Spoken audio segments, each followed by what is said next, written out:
Welcome to Open for Business. Mapapanood nyo rin ang programang OFB sa Facebook at YouTube. Mag-like at mag-subscribe sa aming social media at Net25 TV. I am Cesar Vallejo. So welcome to Open for Business. Samahan ninyo kaming tuklasin ang iba't ibang pamamaraan kung paano mapaunlad ang inyong negosyo. Aalamin din natin mula sa mga eksperto ang mga pangunahing trends at mga estratehiya kung paano natin mapapanatili ang negosyo, maliit man o malaki, para maging open for business. Corporations around the world have been committed to fulfilling their social responsibility, whether it's protecting the environment or working to fight poverty on a local, national, or global level. Ngunit dumating ang pandemic. COVID-19 changed life as we know it, upending businesses and terminating people's livelihoods. Ngunit nakita natin na maraming tumulong na mga korporasyon upang makabangon ang mga maliliit na negosyo sa gitna ng pandemya. Maging ang mga MSMEs din mismo o maliliit na negosyo ay may naiambag na ayuda sa kani-kanilang mga komunidad. Kaya't pag-uusapan natin ang Corporate Social Responsibility o ang tinatawag na CSR. Ano nga ba ito? At uso pa ba ito ngayon na halos lahat ay nangangailangan, maliit man o malaking negosyo? Tatalakayin ito ni Randy Bernardino, ang ating OFB correspondent mula sa Las Vegas, with our guests Maribeth Marasigan, Board Chairperson of the League of Corporate Foundations, and its Board Secretary Reginald Andal. All these in this episode of Open for Business.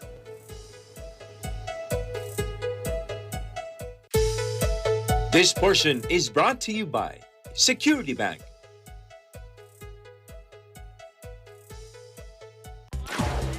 Broadcast journalist Wayne De La Fuente returns on Philippine television and radio to deliver top stories and engage with the country's policymakers, shapers, and movers. Tatalakayin ang mga pangunahing balita live sa teleradyo ng Net25 at Radyo Aguila DCEC 1062. Kasama si Wayne De La Fuente sa Balitalakayan. Ako si Wayne De La Fuente at itong Balitalakayan, we live in interesting times.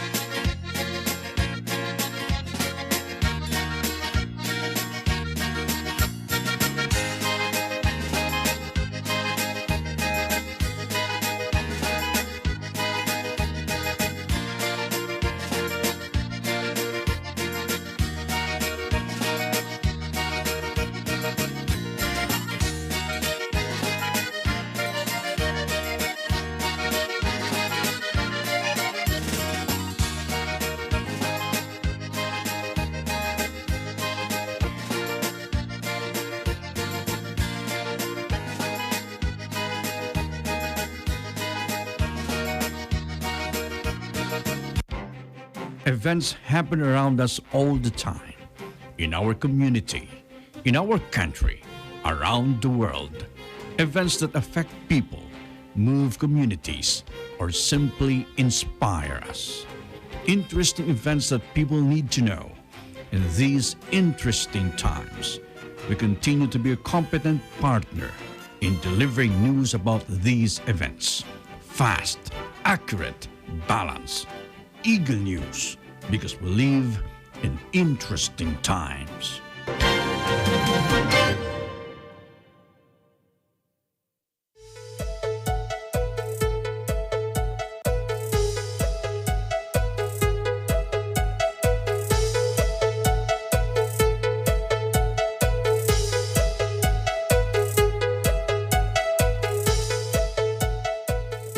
Open for Business is back.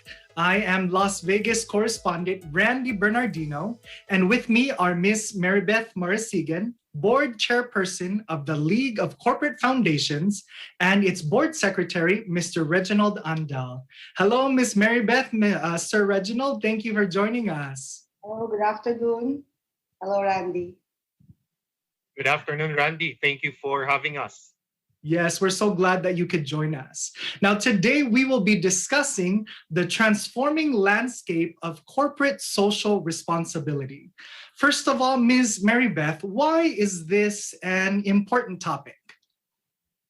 I think more and more CSR is becoming a very hot topic, as you can say. No? Parang lalong-lalo na sa panahon ngayon, with all of the things and the challenges that we're facing, the role of the corporate foundations, the NGOs, and civil society is heightened also, diba? Because we all know that the government cannot do this alone. So we all need to collaborate and work together in order to help address societal issues, yung mga problema natin sa komunidad, mga ganyan. So it's very important for CSR to play its part in helping the government as well as society in general para ma-address itong mga issues natin today.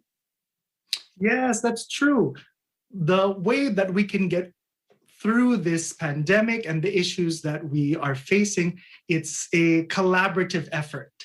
So, Sir Reginald, how is this topic then relevant today?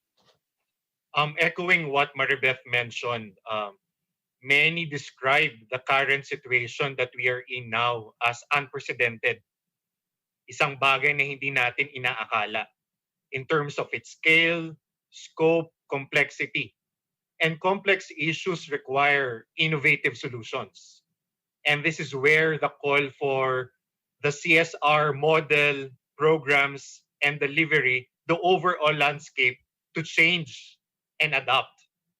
Sabi nga nila, new normal na ito. And the new normal provides an opportunity for us to pivot in a way that we can immediately respond to the urgent needs of our Filipino families and communities. Sa amin nga, sa pag-uusap namin palagi ni na Maribeth, ang CSR, aside from calling it as corporate social responsibility, tinatawag din namin itong collective social responsibility.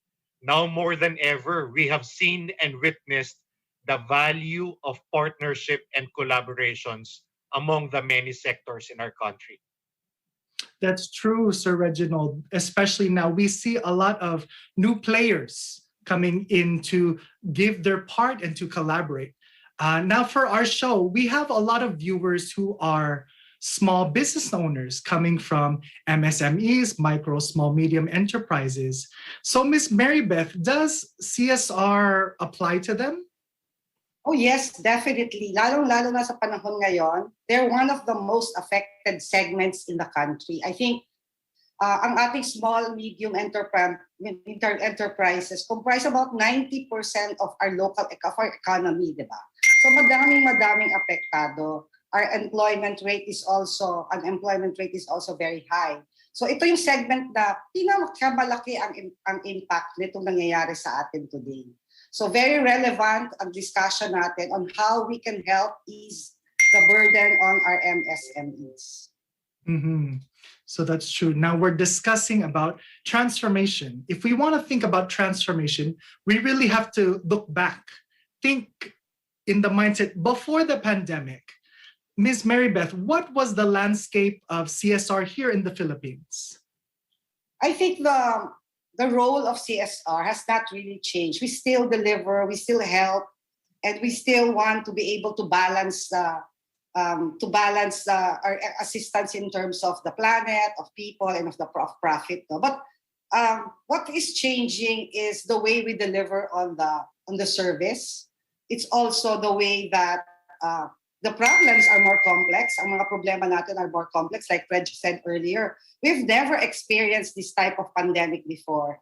And so all of us needed to adjust and adapt to that. So the way that we deliver, for example, one of the things that yung isa sa I think impact ng COVID is also the digital divide. I mean, dito lumabas yung malaking gap between among the different classes because of the use of digital. And that's also one of the things and the opportunities that we can use in order to address and help out, especially the small, medium enterprises. Now, this is something that we all need to work together on so that we can help them get out of this problem. That's very true. Lalo na ngayon, people are working from home, more eyes are on more screens. Before the past, the initiatives were always in person, delivery of hand goods. Pero ngayon, we see a change of things that can happen through the virtual realm, about things that you can empower your community through this medium. Now, Sir Reginald, again, thinking about the past, what were some of the typical CSR initiatives? What were the societal issues that was being addressed by those initiatives? Talking about the digital divide, karamihan sa problema natin ngayon sa ating bansa ay matagal nang nangyayari. But this became even more apparent because of the advanced communications and technology. And with that, the pandemic even highlighted more these societal issues that our country is facing, specifically on three areas: health, economic, and social. Health, that's where the physical, the mental, and even environmental health, the issue on water access, sanitation, and hygiene. Economic, maraming nagugutom, maraming nawala ng trabaho. Social, there were times that there are certain cases of domestic abuses. Lahat halos nasa bahay na ngayon. And also education with different learning modalities. The readiness of the schools, the parents, and the students were even in question at a certain point in time. But let me just say, Randy, that the CSR just intend to complement and support what the government does, the government efforts, both the national and local government units. Very true. That's so true. Now, going back then to those issues, there was really a digital divide. So before the pandemic, what was the delivery in addressing those societal issues, Sir Reginald? Before the digital divide, we are seeing our CSR practitioners to be really on the ground, serving the communities. But because of this transforming landscape, we have seen that from the traditional moving towards the digital side of delivery. We have also like to believe that the sense of urgency is somehow critical as we respond to the needs of the families and communities during the pandemic. And all of our organizations are looking a lot of ways how they can immediately respond to these needs of the communities and families. So the technology has a major role in what the CSRs are doing right now. Now, for some people who may not know all of the initiatives being done by these corporations, sometimes ang unang-unang iniisip nila is the donations, of money, of goods and resources. But really, it's such a large platform, a large scope. What are other types of initiatives that these corporations are doing, Sir Reginald?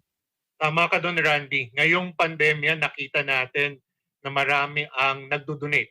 There were a lot of in-kind donations, specifically to hospitals, clinics, barangays, and LGUs. Because as I've mentioned a while ago, there is certain urgency for us to respond to the needs of the communities and institutions. But pre-pandemic, corporations are actually practicing already and have subscribed to the sustainability and people-centered approach on its programs.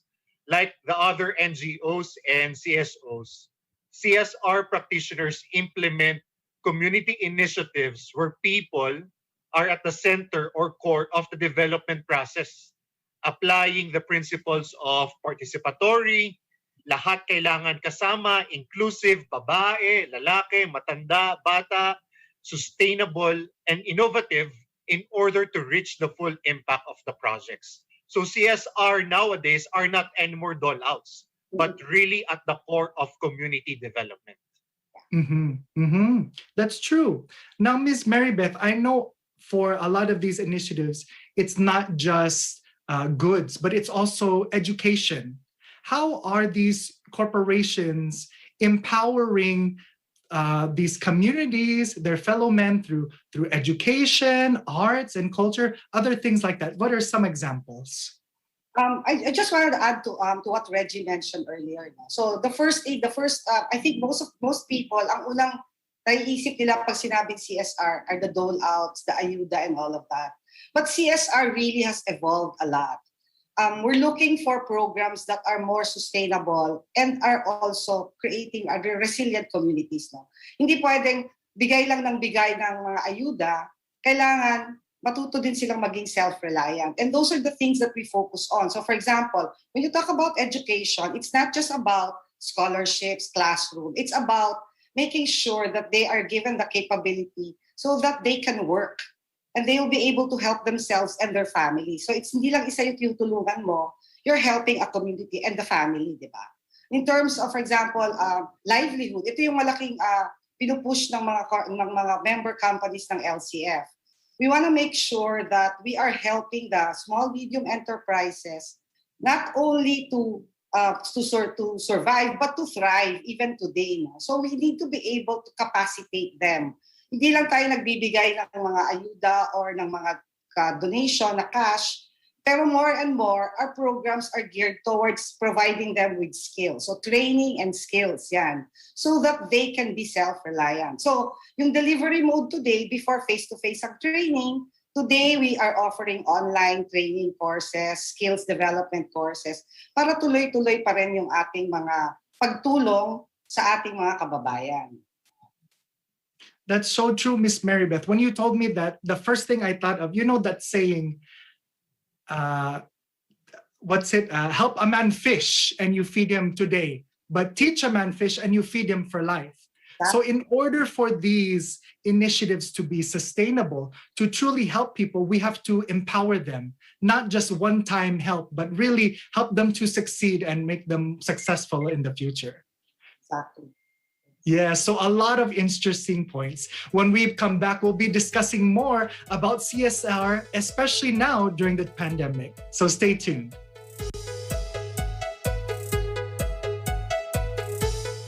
Ang pagmamahal sa kapwa, maging anuman ang lahi o ang pananampalataya nito, ay pinakamahalagang katangian ng naniniwala at umiibig sa Diyos.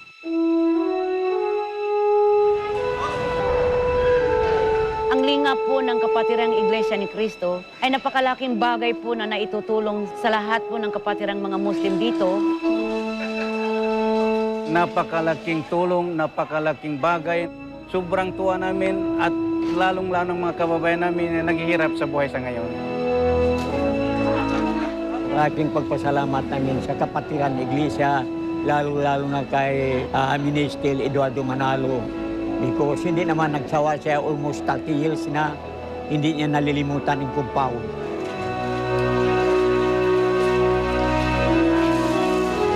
Sa kabila po ng ganitong sitwasyon, maligalig na ang panahon, napakahirap na po ng sitwasyon ng mundo. Pero ang Iglesia ni Cristo ay patuloy pa rin sa pagbibigay ng tulong sa ating mga kababayan na nangangailangan.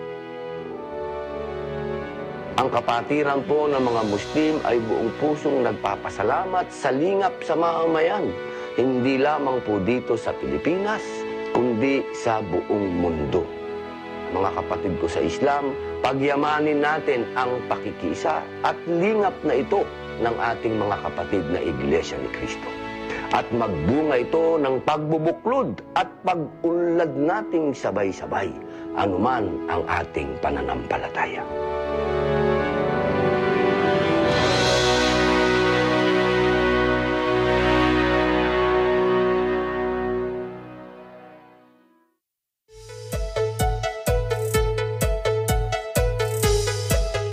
Welcome back to Open for Business. Marybeth Marisigan and Reginald Andal from the League of Corporate Foundations are here with us as we're discussing the transformation of the landscape of CSR. Now, talking about the present time, in this time of pandemic, Ms. Marybeth, what is the landscape of CSR now? Now, I think when the pandemic hit us, we were all scrambling para makatulong. I think all of us were there right there and then. So ito yung immediate. The usual thing that we do is the immediate relief. No? But today, after a year, I think we're in the recovery and rehabilitation mode.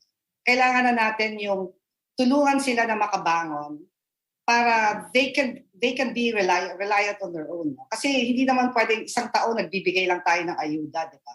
Kailangan na natin mag-open ang economy and we need to prepare them for what is coming in the new normal. So ito yung yun na nga, sinabi natin earlier, kailangan natin silang bigyan ng kakayahan to capacitate them, provide them with skills so that they can do things on their own. So yung isa sa mga, I think na pinaka-importante, lalong-lalo na sa mga small and medium enterprises, ay yung digital transformation. I think alam natin lahat, for example, lalo na yung mga maliliit na nagdagdag-negosyo, na lahat ngayon online. So kailangan matuto sila magbenta online, paano yan. So ito yung mga programa na binibigay ng mga LCF members ng iba't ibang kumpanya at ating mga partners para matulungan sila na matuto paano gumamit nitong mga tools na ito, no, mga online tools, so that they can continue to do and sell and get back on their feet. No? So yan yung I think priority ngayon is the digital transformation of the small medium enterprises. Yes, good point. To see it moving just from, you really have to empower the community by teaching them skills, the training. Now, Sir Reginald, what are some specific examples of CSR initiatives happening now during the COVID-19 crisis? As what Maribeth mentioned, at the onset of the pandemic, we have already seen the changing and transforming landscape of CSR from physical to digital. I'll give you 2 samples of that. One, dati-rati kailangan natin magkakasama aakyat ng bundok para magtanim. Ngayon, may mga organisasyon na virtual tree planting. Magbibigay ka lang ng points, merong magtatanim para sa'yo. Pangalawa, kailangan ng mga magsasaka galing sa mga bukid, dumaan sa farm-to-market road, ibabagsak ang mga gulay, walang kasiguraduhan kung may bibili. Ngayon, pwede ka na magpa-reserve ng gulay bago sila bumaba ng bukid para pagdating nila may sasambot na agad ng gulay. So that is already a transformation on the landscape of CSR, physical to digital. Pangalawa, individual to collective. Dati-rati mas kanya-kanya. Kumpanya ko, organisasyon ko, ito ang gagawin ko. Pero what's the purpose of CSR? To deliver purposeful and meaningful impact. And we have seen that there is more impact if there is collaboration. And another thing is from one sector to multi-sector. Dati-rati, gobyerno lang, private sector lang, church sector lang. Ngayon, nakikita natin, may mga programa na magkakasama lahat ng sectors. Because the social and economic risk and consequences of this crisis are so vast and complex, which we really need systematic and integrated long-term innovative solutions. So there are a lot of relevant CSR initiatives that have been so successful amid the COVID-19 crisis. And again, they became big, they became meaningful and impactful because of the collaboration of the many sectors. Marami tayong examples dyan. Project ARC, A Dose of Hope, Project Ugnayan, Task Force T3, Pilipinas kontra gutom, ingat-angat tayong lahat, ngayon ay ingat-angat bakuna lahat. All of these collaborations projects, its challenges, successes, and call to action will definitely be featured in a number of conferences that we have. That's so interesting. You know, all of the examples that you gave, a lot of people, akala nila, there's this misconception that CSR is only for big corporations, you know, the big companies with all of their chains. Kasi yung iba, iniisip nila, I'm such a small business. What impact can I give this community? But with the happening of the pandemic, now is the opportunity, and you're seeing it in communities that are collaborating, they're working together. Like you mentioned, even with the farmers, I had no idea that they're working together using the digital wallet. Someone told me a story once that there was Two fishermen. There's one who wants to just buy the fish. Oh, sabi niya, oh, I forgot my wallet. Sabi niya, okay lang, just use your digital wallet. And you see that it's happening in rural areas. This really was an opportunity to see the innovation of the Filipino men about how that they can collaborate with their fellow countrymen. Now, Miss Mary Beth, like adding on to what Sir Reginald said, can you elaborate more about the entry of these new players, these new sectors that are now participating in CSR initiatives? I think what Reggie mentioned earlier, before we used to work in silos. So they're really not new entrants. It's just that we're working more and more together. Parang sabi niya nga dati, gobyerno yan, nagbibigay ng tulong separate yan, kanya-kanya kami sa kumpanya, si Manila Water, tapos kami, kanya-kanya. Pero today, the move is really to work together so that we can create collective impact. I think if you look at, for example, in LCF, we have several committees and several different companies that belong to the committee, and they work towards the same goal. No? They work towards projects that are that they're committed to create programs for this particular community. It's not anymore kanya-kanya. It's more sama-sama tayo to be able to solve this. Now, I think as far as something new, I think more and more, because of the digital and the virtual transformation, there are several other industries that are now participating in the delivery of services. No? So before, kanya-kanya, sabi nga natin, people, CSR practitioners work on the ground. Today, because we cannot do that, we need to rely on other people to do that. And so we're able to tap and partner with other people as well. So even players like delivery services, for example, your Grab and Lalamove, for example, they're all participating in order to help. No? So hindi lang siya limited to the civil society or to the NGO community. It has really expanded, and we're now really more and more working together. Yes, that's true. Another story I heard is the barangays. Now, you know how we do food delivery, grocery shopping. What they're doing is some of them, they're working together. Okay, they're getting the orders, household. Okay, anong kailangan ninyo? Anong gulay na kailangan ninyo? They get the orders so that the barangay captain can order for the entire barangay so that they can order directly from the supplier. And just hearing about these things, about how we're working together, it's so inspiring, and it's so encouraging that the other people, they think, I can do this. I can, if I'm helping myself, I can also help my neighbor. I can help my community, empower us together to be independent and work on our own. Now, Sir Reginald, in using these ideas from these the corporations, these big corporations, what are the best practices of corporations that can be easily adapted by small businesses, these MSMEs, who want to start their own CSR initiatives? That's an interesting topic, Randy. And the League of Corporate Foundations has a vast experience from its member organizations, which we can definitely share to our MSMEs. Actually, we have the CSR Institute, where we can provide learning sessions, capability development sessions for our MSMEs. And some of the topics will be tackled as well during our upcoming conference. MSMEs do not really have to go far from what they do, from their own business or service model. Akala ng karamihan kapag CSR malaki, malawak. But it's not true.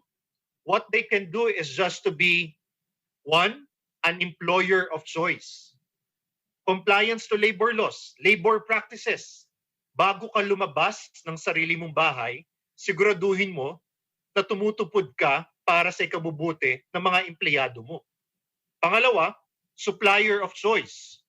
You have to make sure that whatever you produce is really a good product, is really a good service. And pangatlo, neighbor of choice. That's the time that you contribute to the community development, to the environmental protection. So hindi kailangan malaki, hindi kailangan malawak. You just really have to be an employer of choice, supplier of choice, and neighbor of choice, and definitely what you are doing is already the core of corporate social responsibility. See, that's good that now that these small businesses, they can learn about how they can contribute. So Miss Marybeth, if the MSMEs want to learn about new trends in CSR, how can they find out? How can they learn? There are a lot of platforms, no? Among the many LCF members, for example, there are several programs that do that. We can we will showcase some of that during the LCF forum. Meron kanya-kanyang mga diskarte. Maraming mga nag-offer ng mga training, ng mga even online platforms. For example, may mga bangko na nag-offer ng training and then may app ka sila and then they can use that in order to be able to do online selling. So I think yun yung isa sa mga pinaka-importante that they're able to reach the market. Kasi marami sa kanila, yung I think in the beginning of the pandemic, marami tayong nabalitaan yan, yung hindi nila mabenta yung kanilang mga produce, di ba? So that's an important aspect. And to be able to reach the market, there are several that offer.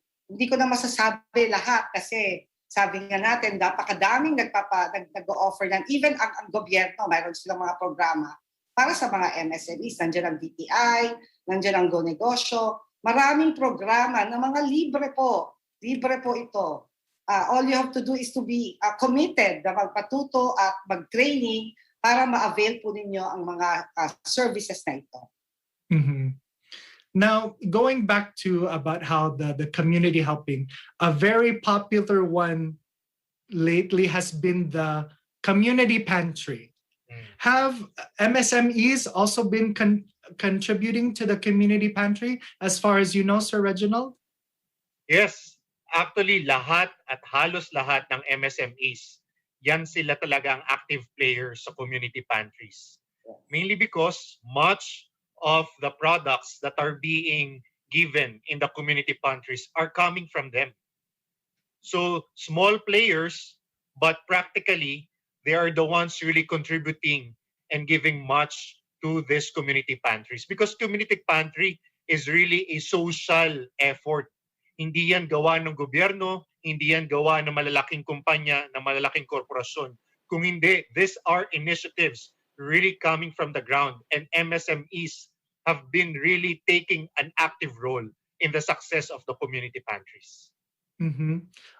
So I think that's a good example, because before, when people are thinking CSR, they're thinking it needs to be a big, elaborate endeavor, a big project, but something as simple as this, anyone can join, really, whether you be a small business owner or if you're just a solo individual, you can contribute to your own community. Is there any other examples that you can think of that even if you don't have a business, a person himself, how can he contribute and empower his community?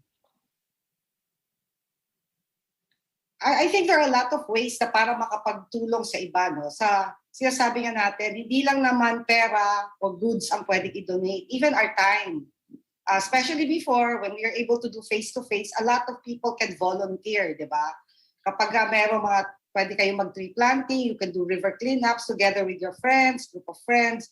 But today, because of the limitation on mobility, you can still contribute your time. For example, meron kaming mga programa where we coach and mentor. So coaching and mentoring ng mga MSMEs, for example, accounting, ang nagtuturo niyan mga empleyado. Nagvo-volunteer mga empleyado para magturo during the training. So hindi na rin kami kumukuha ng mga external. So ito yung mga ways ng mga empleyado on how they're still able to help communities without leaving the comforts of their home. So nagvo-volunteer sila to give talks, para about financial literacy, about accounting. So ito yung mga things that people can do, no? Also, there are a lot of platforms that are out there for donation. Kahit na maliliit, 100 pesos, because a lot of people still want to be able to help. There are still platforms that are available where you can contribute to, so that collectively you can help create a bigger impact. I really like what you said, Miss Marybeth, because time is priceless. You cannot put a dollar amount or a peso amount on time because it's once it's gone forever. You can never get that back. And to hear about these mentorships, really, that's so inspiring. Sharing your knowledge, these experts in, that's really the best gift that you can give to anyone for free, is your time and sharing your expertise. And it gives me such a bright outlook on the future. So now let's go to the future of the landscape of CSR. Now, with the increase in vaccinations and decrease in infections, we can say that the crisis is improving. Now, Ms. Marybeth, now that it's improving, do you think the landscape of CSR will revert back to how it was before the pandemic? I think where we all have to move forward. Things are not going to be the same from where we were prior to the pandemic, and so we need to be able to adapt. And that we've seen the acceleration of the changes, the way that we've adapted. People, no matter where we are or who we are, we've adapted, and so that is going to be the new normal. The way CSR is going to be done will probably be hybrid. No? There will still be a lot of virtual and online delivered services that are delivered online. But of course, we want to be able to work on the ground as well. So that is important to us, to be able to see and feel and work with people around us. So those are some of the changes. But we think that not the way that we are going to deliver the service will change, the way that the programs that we have will change, but the role of corporate social responsibility will remain the same. That is really to provide assistance, help the government in solving our societal issues. Mm-hmm. That's so true. Now, I like what you said. Now it's going to be a hybrid delivery, because the changes that we've seen during this pandemic really have such a lasting impact. Now, Sir Reginald, how can we harness CSR to create sustainable impact for the future? Two things, Randy. One is the integration of CSR efforts to the business strategy, because the business strategy should remain effective and resilient to change in order to survive. This would mean CSR should ensure relevance and significance through long-term integrated commercial and social purpose, because good business is good CSR. And second is making sure that we also integrate that in the community development, letting the community beneficiaries take their own progress, own their progress, and really be capacitated so that even the CSR practitioners leave that community, they can still go on because they have learned what needs to be done for them to survive and thrive. Yeah, so that whatever happens in the world, whether it be pandemic or whether we're facing prosperity, still there are going to be affected communities. Still there are individuals who need help. And when we collaborate, when we work together, we are empowering them, that they know that they can arise above the poverty they're experiencing, that they can overcome these societal issues that they are facing. So, Ms. Marybeth, what is your prediction for the landscape of CSR in a post-pandemic world? Where do you see it coming up? I think more and more the move is going to be towards sustainability and towards ESG. So that's more and focus on environmental, social, and governance as well. As we hopefully prosper, yung dream namin before, how as we prosper, the country prospers, dapat wala ng CSR. Dapat, because people are already prosperous. So you need to be able to dream na we don't need, because people don't need help, diba? But that's in an ideal world. But we think that the CSR is going to evolve towards more towards sustainability. A lot of companies and businesses, as Reg mentioned, need to integrate all of this community development and work in the social and economic and governance strategy and operation of the business.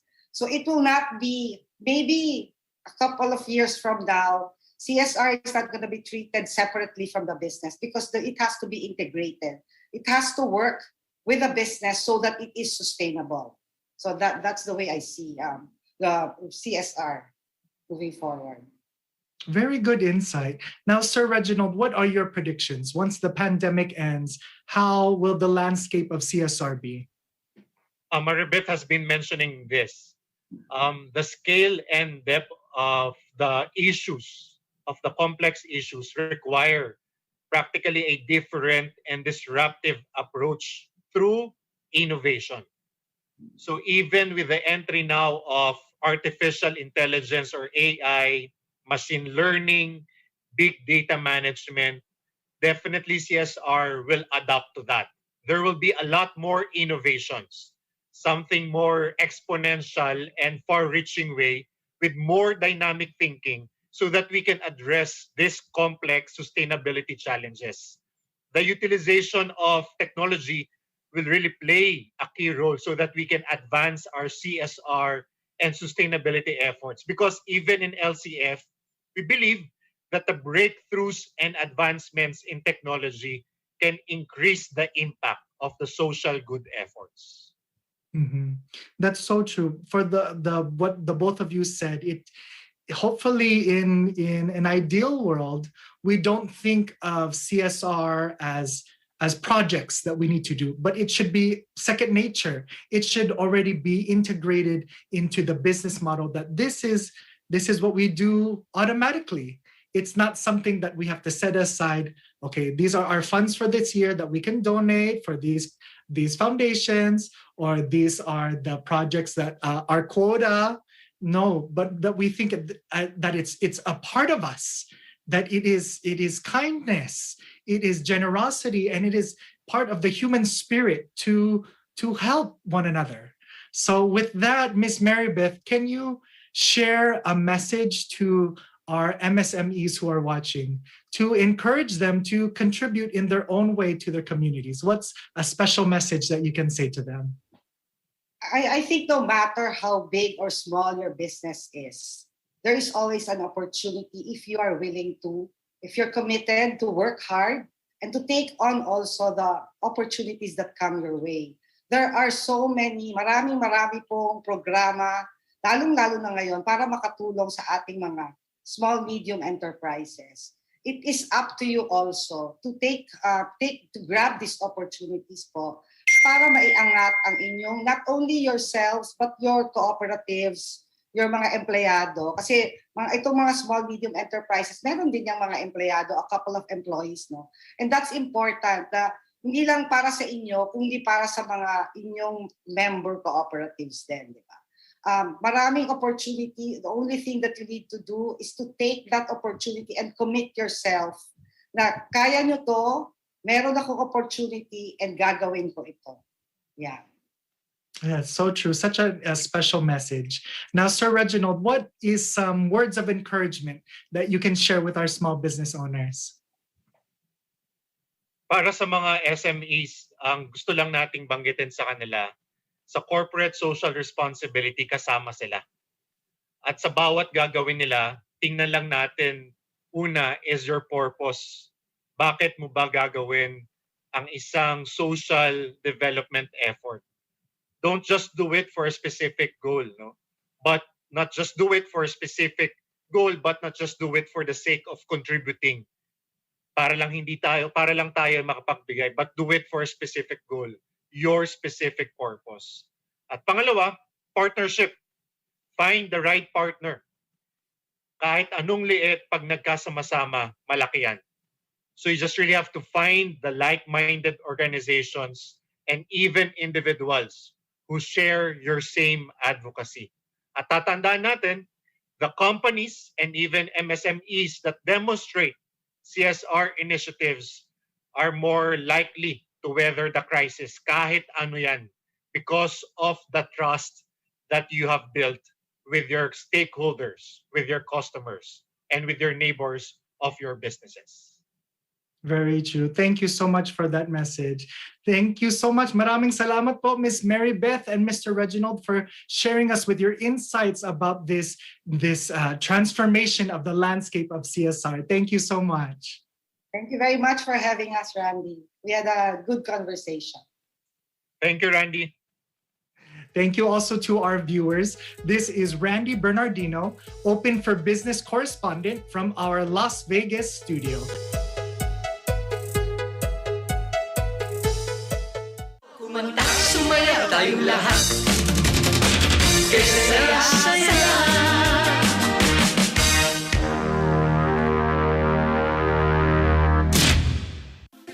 Factual, We have to defeat the virus everywhere.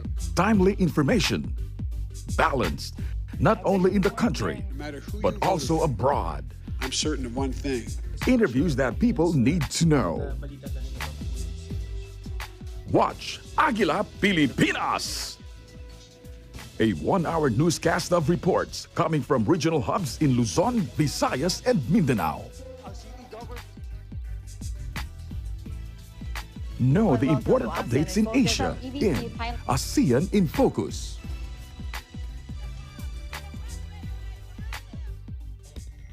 Track the latest stories in the provinces in Aguila Provincia.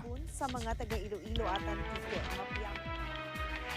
Tune into Mata ng Agila, the evening primetime news program of Net25. Balanced and objective, Mata ng Agila covers national and international issues, tackles news on business, health, science and technology, entertainment, sports and human interest features, and current events. And Eagle News International On delivers the tonight's latest headlines. global reports, impartial, accessible, and up-to-date. It brings to fore EBC's rich international scope and access to valuable information streams. Well, thank you to thank our health outdoor Catch these programs on Net25. You can also watch our news programs through eaglenews.ph and Eagle News Facebook page and YouTube channel.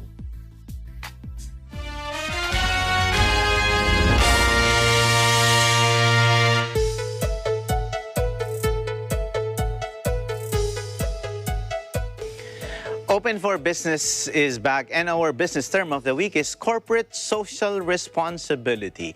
As defined by the World Bank, CSR is the continuing commitment by business to behave ethically and contribute to economic development while improving the quality of life of the workforce and their families, as well as of the local community and society at large. So what have we learned from today? Since the start of the pandemic, the landscape of CSR has transformed from physical to digital, from individual to collective, from one sector to multi-sectoral industries. One of the greatest changes has been the visibility of MSMEs engaging in their own CSR initiatives. Even individual people are showing their generosity and contributing to their communities. If there's a positive that came from this crisis, it has been the willingness of Filipinos to step up and help their fellow men regardless of their status in life. And with that, here is the quote of the week from Mr. Henry Ford, who said, "Coming together is a beginning, keeping together is progress, working together is success."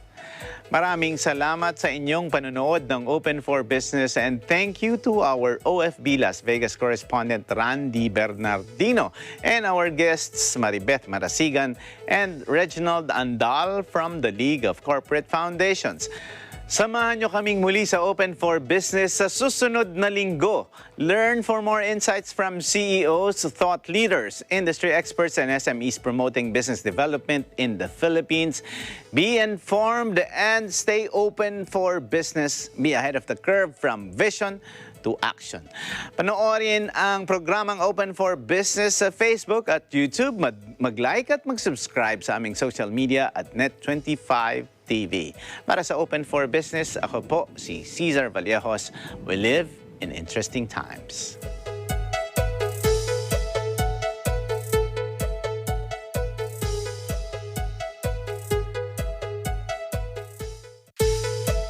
This program is supported by Security Bank.